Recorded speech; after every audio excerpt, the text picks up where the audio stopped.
اعوذ باللہ من الشیطان الرجیم بسم اللہ الرحمن الرحیم الحمد للہ رب العالمین الرحمن الرحیم مالک یوم الدین ایاک نعبد و ایاک نستعین اہدنا الصراط المستقیم صراط الذین انعمت علیہم غیر المغضوب علیہم ولا الضالین آمین۔ 7 دن سورہ فاتحہ کو اس طرح پڑھ لیں، زندگی بھر رزق کی بادشاہی رہے گی۔ یہ عمل آج آپ کے ساتھ شیئر کرنا صرف اتنا ہے، آسان سا عمل ہے۔ آپ نے ایک ٹائم رکھ کے کوئی ایک مقرر کر لے وقت 7 دن کے لیے، اور اس وقت پہ 141 بار سورہ فاتحہ کو پڑھیں، اول آخر 11 بار درود ابراہیمی۔ 7 دن جب کمپلیٹ ہو جائیں تو اس کو روزانہ 7 بار پڑھنے کا معمول بنا لیں۔ اب آپ کی ہر دعا اللہ تعالیٰ قبول فرمائیں گے۔ یہ آپ اپنے لیے کریں چاہے کہ دوسرے کے لیے کریں۔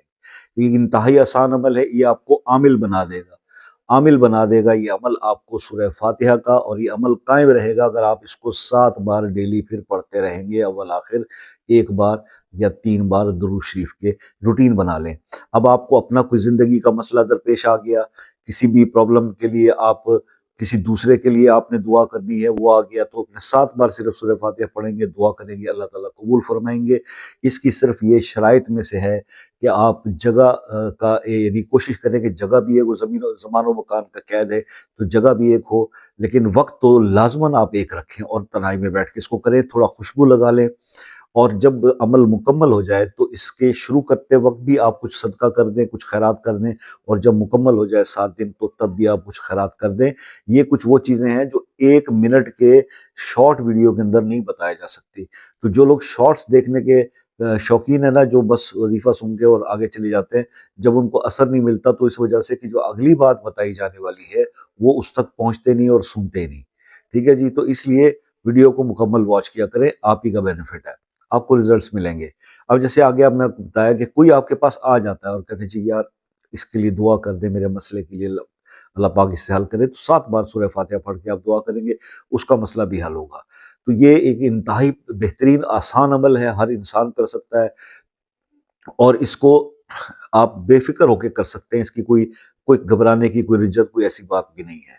تو یہ آپ سے ایک ریکویسٹ تھی جناب، آج آپ کو جو میں نے عمل بتانا تھا، میرا کام ہے آپ تک یہ چیز پہنچانا۔ یہ پڑھیں، مگر یاد رکھیے گا، پھر میں بات وہی دہراتا ہوں، جو لوگ کہتے ہیں یار نماز پہلے اہم ہے، اپنے فرض پورے کرو، نماز روزہ جو اللہ کی طرف سے فرائض ہیں وہ پہلے، اس کے بعد نفلی عبادات ہیں، پھر ذکر ہیں، عبادات ہیں، نفلیں ہیں، نوافل، بس یہ تسبیحات ہیں یا وظائف ہیں جو کرتے رہیں، پھر اس میں اثر بھی آئے گا۔ اگر آپ کے فرائض نہیں ہے نا تو پھر یہ چیزوں کا کوئی فائدہ نہیں ہے۔ ٹھیک ہے، چاہے جتنے بڑے سے بڑا مومن آدمی بھی آپ کو اجازت دے دے، نماز پوری نہیں ہے اور نماز پابندی سے نہیں پڑھتے تو وظیفہ اثر نہیں کرے گا۔ یہ آگے جناب بات، اس کے علاوہ اگر کسی کام میں آپ پھنس گئے اور وہ نہیں حل ہو رہا، بہت سارے وظائف بھی کر لیے، تو بھائی وہ اپنا مسئلہ اپنے نام کے ساتھ کمنٹ میں لکھ دیں، انشاءاللہ اس کے لیے دعا کریں گے، اللہ تعالیٰ بہتری عطا فرمائیں گے۔ اور مجھ سے کسی بھی چیز کے بارے میں رہنمائی لینی ہو، اس وظیفے کے بارے میں یا کسی بھی وظیفے کے بارے میں پوچھنا ہو کہ کیسے کرنا ہے، اس میں کچھ احتیاط پوچھنی دوسری، تو آپ شام 6 سے رات 10 بجے تک اپنا کوئی روحانی پرابلم بھی ڈسکس کر سکتے ہیں۔ کوئی چارجز نہیں ہے، بار بار کلیئر کر رہا ہوں، ٹھیک ہے۔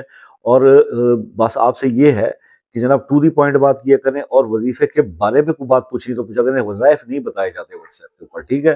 تو آپ ملک میں ہیں یا ملک سے باہر ہیں، اگر آپ واٹس ایپ پر ایک میسج کر دیں گے، کال کا ٹائم لے لیں گے تو بہت آسانی ہو جائے گی۔